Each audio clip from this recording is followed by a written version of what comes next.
Hey, what's up, guys? You guys ever thought about what it takes to get good at something? It seems really, really basic and just dumb, but I've been thinking about it, and you think about the examples of all the people that have really mastered things just incredibly. I saw these woodworkers from Japan engaged in some type of competition, and it was just unbelievable how precise their ability to cut these amazing hardwoods were. They could cut them down to like a hundredth of an inch by hand or something. Just absurd. You wouldn't even think it was humanly possible. And the other nations from around the world that were competing against them, they didn't even come close, to that skill level. And so when you look back at the history and think, how is it that these guys are so good? They have been doing this type of work and fine-tuning and becoming better and better and better at this for generations. I believe it was hundreds of years or more. So imagine you grow up in a family of woodworkers. They've been doing it for generations. They're incredibly good. You're learning and hearing and seeing about this, seeing all this from birth, day in and day out. Naturally, a lot of times, you're going to be attracted to the art. You're going to be attracted to the craft. You're going to have been immersed in it.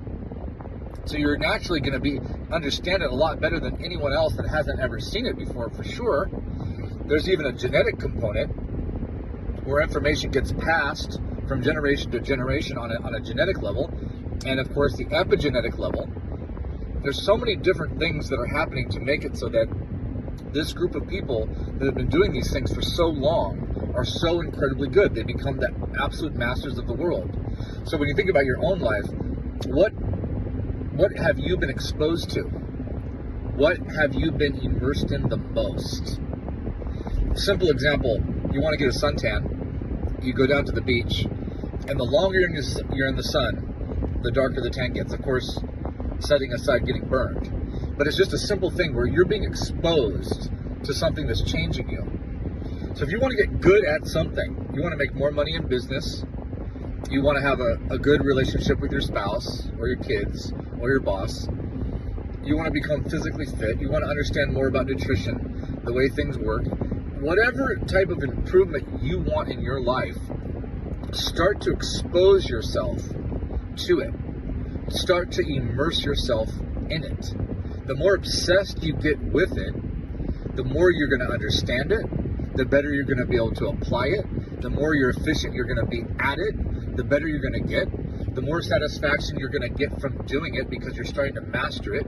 You're going to set yourself apart from the other people that are doing it because you're getting better and better and better at it. So decide what are the things that you really want to get good at and start doing them a lot. Read books about them. Watch podcasts about them. Think about them. Practice them. Talk to other people about them. Get into groups, into mastermind groups, and different types of groups that are doing the same thing, and talk about it and learn and grow and apply and act. This is the way that it works. So if you're thinking, I want to make a lot more money, but the majority of the time you're spending relaxing, chilling on the couch, watching Netflix, hanging out with your family and friends, hanging around with people that aren't interested in money, not reading books and listening to podcasts and researching about how to make more money. Like, what's on your mind? What are you immersing your consciousness in? That's what you're going to be gravitating towards. That's what your mind is going to be trying to solve the problems for. It's going to be coming up with solutions to the problems of the things that you're actually immersing it in. That's the way that the mind is. It's very malleable. You can basically learn anything that you feed it often. It will start to take in all of that input as data and start to formulate conclusions, theories that you can apply and try in the real world. Then you'll get feedback from what worked and what didn't. And you'll see, do an experiment, and then try it over and over again. This is part 2 of what you immerse your consciousness in is who you become. So I was just thinking about this. What happens when you eat a bunch of really unhealthy food regularly for a really long time? you're immersing yourself in that type of environment, that type of food. You're ingesting that type of food on a regular basis. What happens? Your body gets very unhealthy, becomes obese. If you do it for too long, it'll eventually die, right? So this is the same thing that happens with all the different inputs that you're putting into your mind and into your body. This is what's creating the being that you are. This is what's creating your mood, your consciousness. This is what's shaping your mind and your body. This is what's shaping your experiences. Now, another thing to take in consideration when you're talking about efficiency, when you're talking about making decisions about what to do and what not to do, think about the potency, think about the power of whatever it is that you're exposing yourself to. So, like, go back to the sun analogy.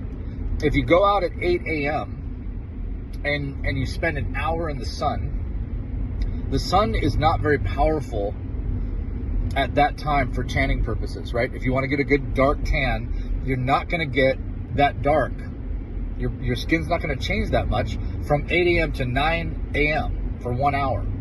But go out there at noon or 1 or 2 p.m. when the sun has the strongest UV rays, and that hour is significantly more potent. So when you're thinking about the amount of time that you have in the day to do what you need to do, think about how powerful that activity is for what you're trying to accomplish. So when you go to the gym, think about the intensity.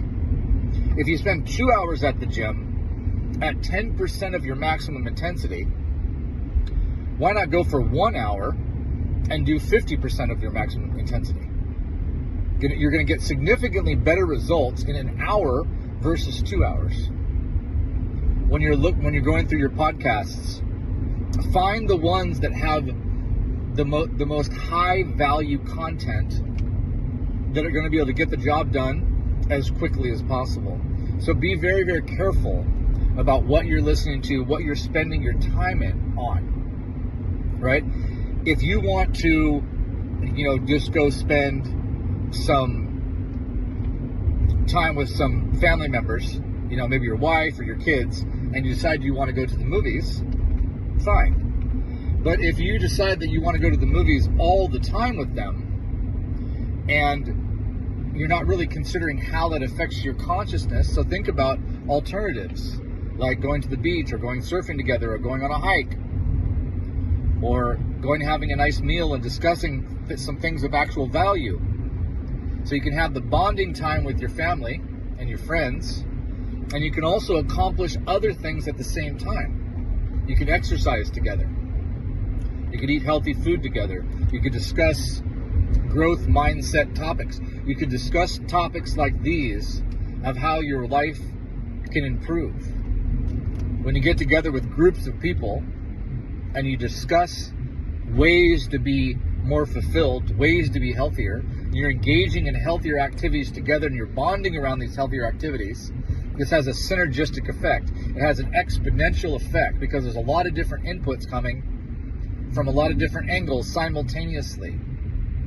So this is a very potent way for you to be able to utilize your time in a very efficient way.